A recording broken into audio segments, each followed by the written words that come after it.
کچھ کہانیاں آواز سے نہیں، خاموشی سے شروع ہوتی ہیں، اور قبرستان خاموشی کی سب سے بڑی کتاب ہوتا ہے۔ جمعے کی رات تھی، چاند پورا نہیں تھا، مگر روشنی اتنی تھی کہ قبریں سایوں میں بھی پہچانی جا سکیں۔ رحمت اللہ قبرستان کا پرانا چوکیدار اپنی لاٹھی کے سہارے دروازے کے پاس بیٹھا تھا۔ 30 سال ہو گئے تھے اسے یہاں، اور اب کسی قبر سے ڈر نہیں لگتا تھا، مگر پچھلے 3 ہفتوں سے ایک چیز اس کی نیند چرا رہی تھی۔ ہر جمعے عین 12 بجے ایک عورت آتی تھی، سفید کفن میں لپٹی ہوئی، نہ برقع نہ چادر، بلکہ پورا کفن، جیسے ابھی قبر سے نکلی ہو۔ وہ آہستہ چلتی، کسی قبر پر بیٹھتی اور کچھ سیٹیوں جیسی آوازیں نکالتی، نہ دعا نہ رونا، صرف سیٹیاں۔ پہلی رات رحمت اللہ نے سوچا شاید اس کی آنکھوں کا دھوکہ ہے۔ دوسری رات اس نے لاٹھی مضبوط پکڑ لی۔ تیسری رات اس نے عورت کو صاف دیکھا، سفید کپڑا پاؤں تک گھسیٹتا ہوا، اور ہاتھ انسانی نہیں لگتے تھے، بلکہ ایسے جیسے ہڈیوں پر چمڑا چڑھا ہو۔ رحمت اللہ نے آواز دی، کون ہے؟ عورت رک گئی، سیٹی رک گئی، قبرستان اچانک اور بھی خاموش ہو گیا۔ پھر عورت نے سر گھمایا، چہرہ نظر نہیں آیا، کفن نے ڈھانپ رکھا تھا، لیکن آواز آئی، میں وہ ہوں جو تم روز یہاں خود چھوڑ کر جاتے ہو۔ اگلی صبح رحمت اللہ نے امام مسجد کو بتایا۔ امام نے ہنس کر کہا، بڑھاپا ہے، خیال آتے ہیں۔ مگر اسی دن ایک نئی قبر کے پاس خون کے دھبے ملے۔ کفن مٹی میں دبا ہوا تھا، لیکن اندر لاش نہیں تھی۔ رحمت اللہ نے اس رات فیصلہ کیا کہ وہ عورت کا پیچھا کرے گا۔ جمعہ آیا، 12 بجے وہ عورت دوبارہ آئی۔ رحمت اللہ درختوں کے سائے میں اس کے پیچھے پیچھے چلنے لگا۔ وہ عورت ایک نئی قبر کے پاس رکی، اور پہلی بار رحمت اللہ نے دیکھا وہ قبر نہیں کھول رہی تھی، وہ لاش کا کفن بدل رہی تھی۔ پرانا کفن گیلا تھا اور بدبودار، نیا کفن صاف اور اس میں دواؤں کی تیز خوشبو تھی۔ عورت نے پرانا کفن ایک بوری میں ڈالا اور نیا لاش پر لپیٹ دیا۔ رحمت اللہ کا سانس رک گیا، یہ جنازہ نہیں تھا، یہ تیاری تھی۔ اچانک عورت نے سر اٹھایا، رحمت اللہ کی طرف دیکھا۔ اس بار چہرہ نظر آ گیا، چہرہ بہت عام تھا، ایسا جیسا روز بازار میں درجنوں عورتوں کا ہوتا ہے، لیکن آنکھیں قبر جیسی گہری تھیں۔ تم نے نہیں دیکھا ہونا چاہیے تھا، عورت نے کہا۔ رحمت اللہ بھاگا، اس کی لاٹھی زمین پر گر گئی۔ پیچھے کوئی قدموں کی آواز نہیں تھی، پھر بھی اسے لگ رہا تھا کہ وہ عورت اس کے پیچھے ہے۔ اگلے دن رحمت اللہ کی بیٹی صبا اچانک بیمار پڑ گئی۔ اسپتال کہہ رہا تھا، وجہ سمجھ نہیں آ رہی۔ شام کو صبا مر گئی۔ رحمت اللہ ساکت رہ گیا۔ جنازے کے وقت رحمت اللہ کے ہاتھ کانپ گئے۔ کفن کھولا گیا، سفید، بالکل ویسا ہی جیسا وہ عورت پہنتی تھی، اور کفن کی گرہ وہی تھی جو اس نے قبرستان میں دیکھی تھی۔ اسی رات رحمت اللہ قبرستان پہنچا۔ قبر کھولی گئی، صبا کی لاش وہاں نہیں تھی، صرف ایک بوری تھی۔ اسی بوری پر سرخ مارکر سے لکھا تھا، تیاری مکمل۔ پیچھے سیٹی کی آواز آئی۔ رحمت اللہ نے مڑ کر دیکھا، سفید کفن والی عورت قبر کے پاس کھڑی تھی۔ اس نے کہا، تم نے دیکھا تھا، اب تم سمجھو گے۔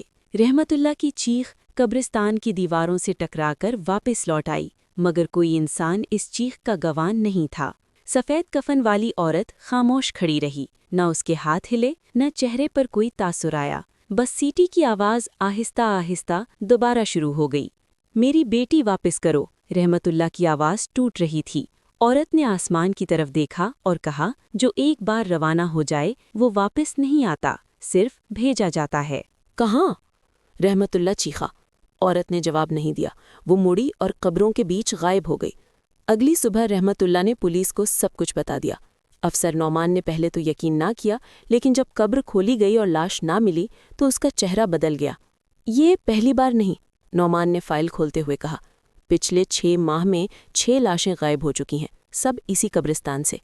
پوسٹ مارٹم رپورٹس شہر سے باہر بھیجی گئی تھی، نتیجہ ایک جیسا تھا، لاشوں میں دل، گردے اور جگر غائب تھے، لیکن نکالنے کے نشانات بہت نفیس تھے۔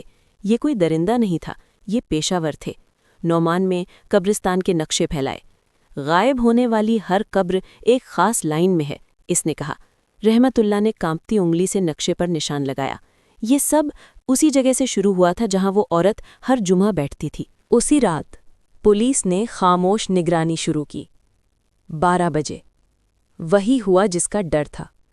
सफ़ेद कफन वाली औरत दोबारा आई, लेकिन इस बार अकेली नहीं थी। 2 और औरतें उसी सफ़ेद कफन में उसके साथ थीं। तीनों के कदम एक जैसे, एक रफ्तार में। पुलिस ने फौरी कार्रवाई की कोशिश की, मगर जैसे ही वो आगे बढ़े, रोशनी बंद हो गई। कब्रिस्तान मुकम्मल अंधेरे में डूब गया और सीटियों की आवाज़ 3 गुना हो गई। जब बिजली वापस आई तो औरतें वहाँ नहीं थीं, लेकिन एक नई कब्र खुली हुई थी। अंदर लाश नहीं, सिर्फ एक कागज़ था। इस पर लिखा था, ऑर्डर नंबर 27, रवानगी तैयार। नौमान ने शहर से बाहर एक पुरानी गोदाम पर छापा मारा। अंदर फ्रीज़र कतार में लगे थे। हर फ्रीज़र पर तारीख और वज़न लिखा था।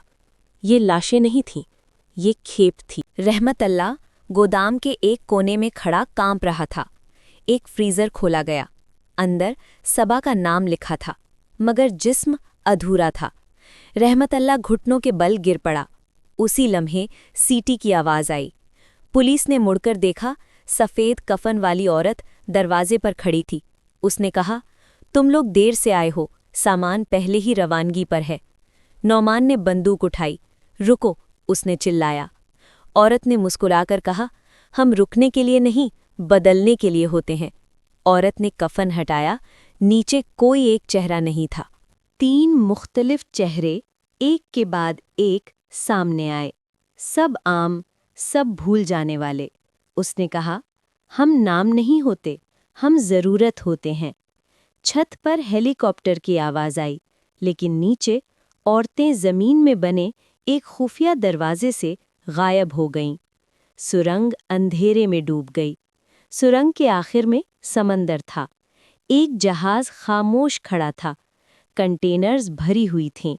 उन पर कोई नाम नहीं, सिर्फ कोड। नौमान ने रिपोर्ट में लिखा, ये नेटवर्क अभी ख़त्म नहीं हुआ, सिर्फ जगह बदली है। रहमतुल्लाह कब्रिस्तान वापस आया।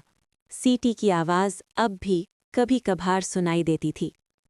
आखिरी जुम्मा रहमतुल्लाह ने एक नया कफन देखा। वो कफन उसके साइज़ का था और कब्र पहले से खुदी हुई थी। उस रात रहमतुल्लाह सो नहीं सका। कमरे में अंधेरा था, मगर कब्रिस्तान की महक उसके नथनों में बसी हुई थी।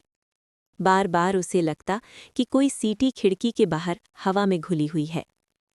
उसने कुरान उठाया, मगर अल्फाज नज़र के सामने ठहर नहीं रहे थे। सुबह कब्रिस्तान के दरवाजे पर एक नया तख्ता लगा हुआ था। उस पर लिखा था, यहाँ मरने वाले अकेले नहीं होते। रहमतुल्लाह ने तख्ता तोड़ दिया, मगर अल्फाज जहन में रह गए। अफसर नौमान शहर छोड़ने की तैयारी में था।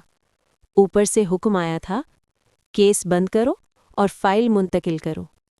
नौमान समझ गया था, ये नेटवर्क सिर्फ कब्रिस्तान तक महदूद नहीं, मगर वो कुछ साबित नहीं कर सकता था। इसी शाम नौमान ने रहमतुल्लाह को बुलाया। तुम यहाँ से चले जाओ, उसने आहिस्ता कहा। ये जगह तुम्हारे लिए महफूज नहीं। रहमतुल्लाह ने सर हिलाया। मैं चौकीदार हूँ, उसने जवाब दिया। ये जगह मुझे नहीं छोड़ती। जम्मा आया। 12 बजे हवा अचानक ठंडी हो गई। कब्रें सायों से भर गईं और फिर सीटी की आवाज़ आई। इस बार सिर्फ एक औरत नहीं थी, 4 थीं। सफ़ेद कफन ज़मीन पर घिसटते हुए। उनके हाथों में नए कफन थे। रहमतुल्लाह ने लाठी मजबूत पकड़ी। एक औरत उसके सामने रुकी। कफन हटाया। ये सबा का चेहरा था, लेकिन आंखें खाली और जिल्द सर्द। अब्बा, उसने कहा, ड्यूटी पूरी करो। रहमतुल्लाह चीखा और पीछे हट गया।